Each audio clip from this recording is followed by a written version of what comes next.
and today I will talk about verbal communication.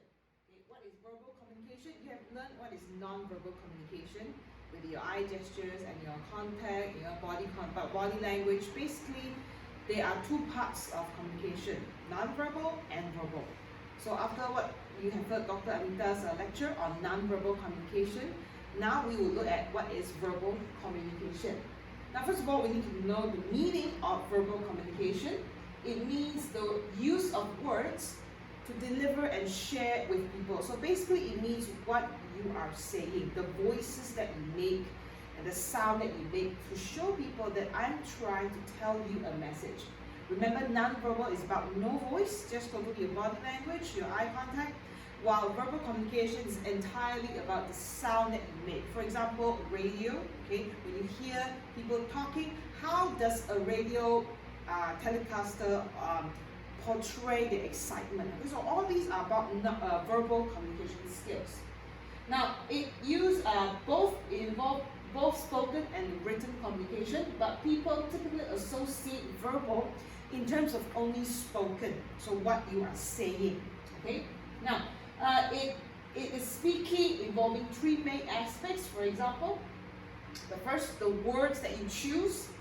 Okay. The second is how you say them, and the third is reinforcement with non-verbal communication. So, first of all, choose the words that you are trying to say. For example, let's say I'm a DJ from Hits FM, and I want to tell people that, okay, come to KFC right now, we have a new type of chicken. Okay, so how do you actually convey that without people seeing your face? Right? We do have commercials whereby you see people, you're choosing, it's finger licking good. So you see people eating, and how you say it, you don't say it's finger licking good, or you say it's finger licking good. So all these things are enhanced and reinforced by non-verbal communication. So in verbal communication, the way that you say things will help people to feel a certain emotion, right? Now, the three main types of verbal communication, it influence the way you deliver verbal and non-verbal message. That means the choice of words that you use, how you speak, in which kind of communicative event is entirely dependent. Verbal communication is entirely dependent on these factors. Now, for example, comedians, they use exaggerated tone. For example, you don't say at one stormy it was a dark and stormy night. You say it was a dark and stormy night, right? A very lower tone to portray that, when you are trying to tell a whole story. The pitch, the exaggeration and the emotions, they need time, to deliver the lines and deliver them in the most appropriate tone. So when you're telling a love story, when you're telling a sad story, what is the tone that you can use? When you're telling something sad, how do you say? Oh, you know what? I broke up with my girlfriend, let's say. You say, you know what? I broke up with my girlfriend. So the same words, but with a different tone, indicate that the person is feeling, in a different manner. So the three types of communication, of verbal communication that we can cover today is, number one, intrapersonal. Intrapersonal means how you communicate with yourself, how you reflect internally about your own communication. Have you had instances when you are talking to yourself and you are having a conversation or dialogue within yourself? Okay, you don't have to necessarily speak it out, but you are conversing, inside. That is what we call intrapersonal. You're asking, should I buy this or should I buy that? Right? Now, interpersonal communication is about how you communicate with people around you. Okay, it can be others, it can be spoken, it can be written. But today we're focusing more on spoken. Also, it also involves a small group of public communication. For example, right now I'm communicating with you via videos. How do I communicate with a large group setting? Now, in a classroom setting or in your degree or in your workplace, you will need to communicate with a large group of people, not just one or two, not just with your friends, but with strangers. Okay? So the way you portray, the words that you use, the tone that you use will show people, am I interested or not? For example, if you're a telemarketer of DG, okay, DG, always the smartest choice, let's say. So you want people to know that you are confident that this brand is the smartest choice. So you can say DG, always the smartest choice. Okay, so when you say that, people will say, hey, I think, this guy is confident. Instead of DG, always the smartest choice. That does not sound confident at all, right? So the communication equation, what happens when we are communicating with verbal communication? Number one, what you hear, the tone, okay? The tone of your voice, vocal clarity. Is it clear? When you say things, is it clear? When you're selling an item, is it clear? Do you say, this watch is the best watch ever? Or you say, this watch is the best watch ever? The clarity is very important for people to understand. Verbal expressiveness. So verbal expressiveness means the tone that you use, a very pitch, high pitch or low pitch. If you're talking to a bunch of children, okay, like let's say you're all children, you don't say, good morning everybody, today I am Miss Esther, I will teach you on ABCD. The children will get bored. So when you're talking to a bunch of children, you will naturally be more expressive. Hey kids, welcome, yeah! You'll do these things. Why? Because you're trying to make people excited by your tone. Okay? Then also it includes what you see and feel. Not only what you hear, but what you see and feel. For example, facial expression, okay, dress and grooming, eye contact, touch. All these are the non-verbal gestures, while these are the verbal gestures. So in the entire communication process, you see the verbal, you see the non-verbal. Verbal is 40%. So what people say is 40%, and what people see, the way you dress, the way you walk, the way you touch, is 50%. Meanwhile, words is only 10%. So whatever I say, words does not really contribute to how people feel. For example, you can give them a very disdain look, like, I'm not really saying anything, but when I look at you, when I look at your assignment and I say, how do you feel? Immediately you feel, oh my goodness, this is a very bad piece, or Miss Esther is, judging my work. So words contribute the least. So what is the most important thing in the communication equation? Verbal and non-verbal. And that's why we need to work on improving our verbal skills.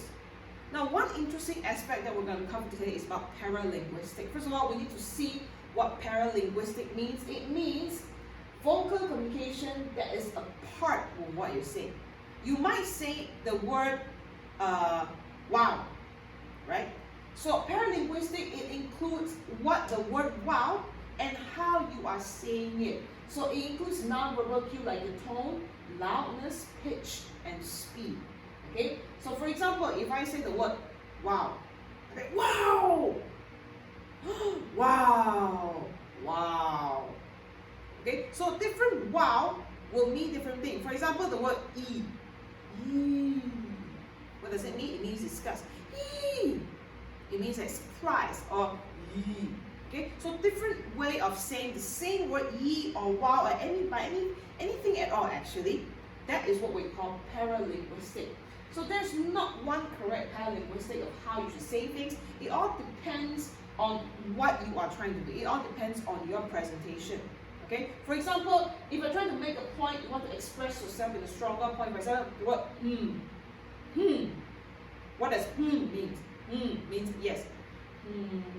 Means you're not really, confident. So different means different things. Okay, so that was what we meant by paralinguistic, and people interpret it differently. Okay, with different tone. So this is a paralinguistic. It all depends on your pitch, how high, how low, how harshly. When you say the word different. It's very different. Okay, vocal volume and quality. How loud, how soft. Okay, stress pattern. How do you stress on a certain thing? Like, yes, yes, yes. It's all very different. Articulation and speed.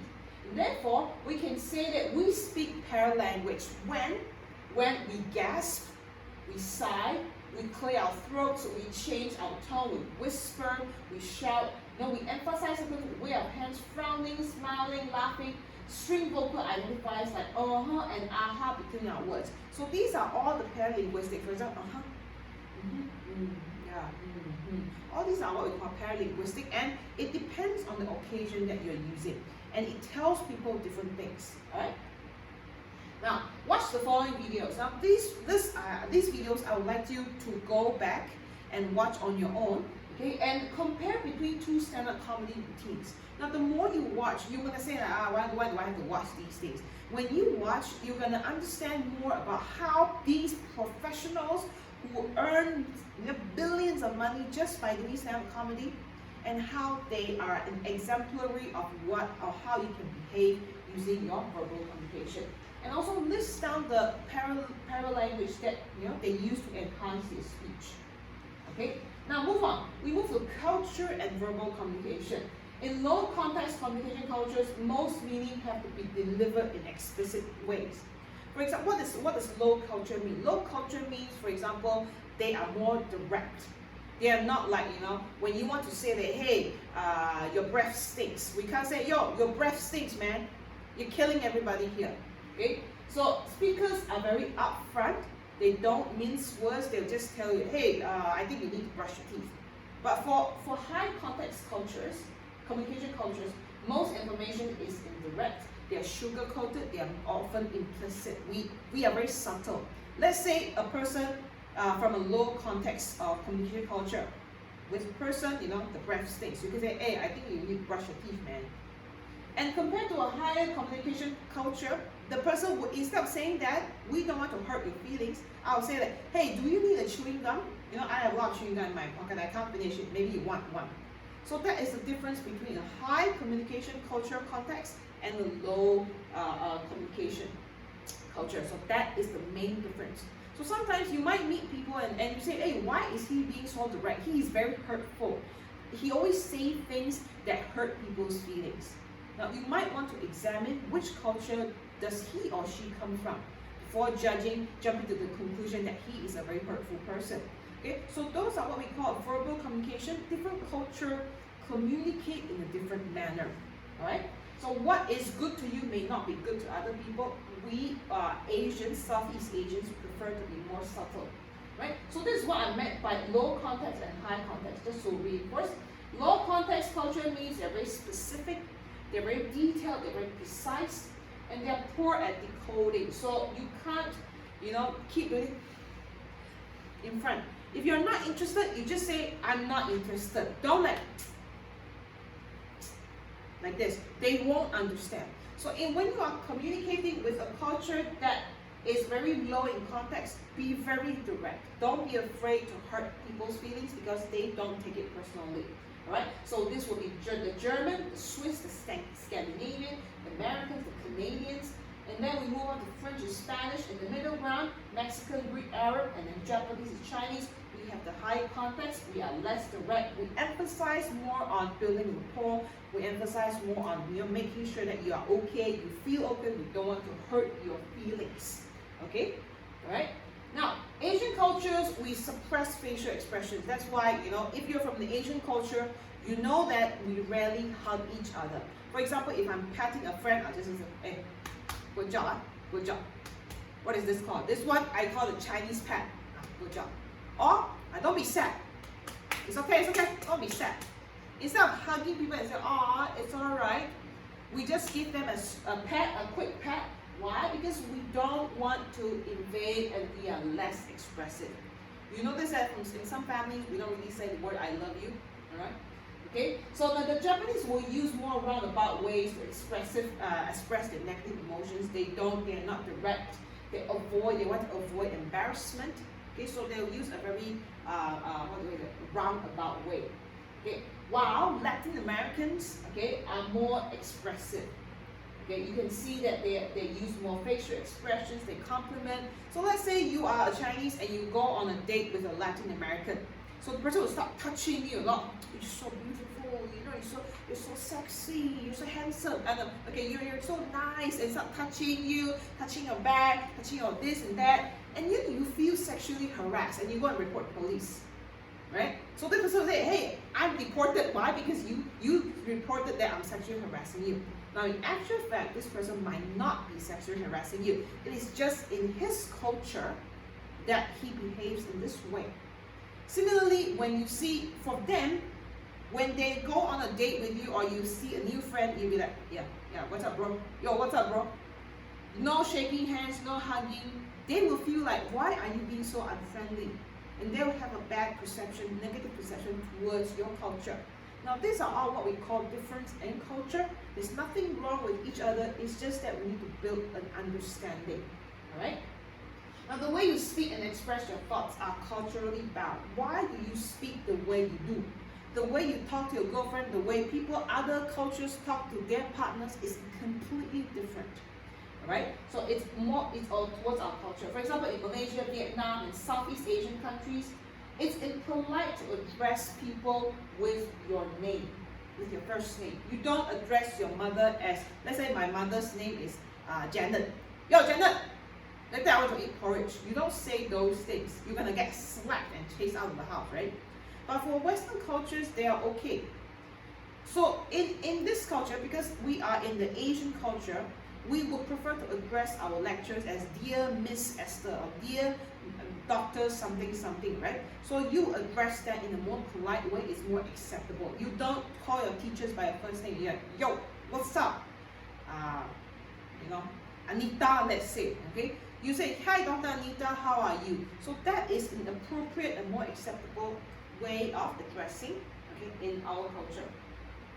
Right? Now, differences in verbal communication can cause barriers though. Now, because we have so much differences in our culture, some of us, we might feel offended when people say things towards us. So these differences can be a barrier. Now, speakers tend to translate their first native language, so it causes confusion. For example, in Malaysian language, we will say, okay lah, can. If I ask you, can I sit here? Can. I once hear an experience of a student, okay? He is not from Malaysia, and he is in the ICT lab sitting and wanting to find a seat. So there's this Malaysian student who's sitting, and the seat beside him is empty. So this student told me that when he approached that empty chair, he asked this guy, he said, can I sit here? Is this seat taken? And the guy said, can. So what is can? So this is very confusing, and it causes confusion to people. What is can? Or yame, yalla. So all these fillers in the Malaysian context might be very foreign to the people who are not from Malaysia. So when we are speaking, please be mindful. Okay, do not use fillers that is not necessary. Like for example, this one, Pepsi. It says, "Come alive with Pepsi." So this is the original text. However, when you translate it to the Chinese, it says, "Pepsi, bring your ancestors back from the dead." Come alive. So what does come alive in English mean? Come alive means revive yourself. But come alive in Chinese, let's say the word 复活. Okay, 复活 means come alive. It means rising from the dead. Okay. Now, of course, this is one of the brand. Original, it means turn it loose. However, in translation in Spanish, when they translate, it means suffer from diarrhea. Alright, I'm not from Spain, so I don't really know. Okay, but that is what different cultures mean. Ford, every car has a high quality body. The translation, every car has a high quality corpse in Belgium. So similarly to non-verbal gestures, when you are using this or using this, for us it's okay, but for them it's not okay. Similarly, in verbal communication, it's the exact same thing. It depends on the culture. So it's very important for us to be aware. You don't say like, why do I have to learn these things? It's not important for us. Yes, it is important, because you're going to go out, you're going to meet a lot of different people. Right? Schweppes tonic water. Schweppes toilet water in Italian. Okay? So if you're interested, you can go and look at Parker pens. It won't leak in your pocket and embarrass you. The translation, it won't leak in your pocket and make you pregnant. So is it different words in Bazaar, in Mexico, in Mexican language, it means a different word. So one word can carry multiple meanings. Okay? So that is about it. That is about verbal communication, and therefore it's very important for us to understand what kind of communication that we're using and when is it appropriate to use a certain form of communication. Alright, so I hope you enjoyed this lecture. Any questions, please feel free to email lectures. Thank you very much.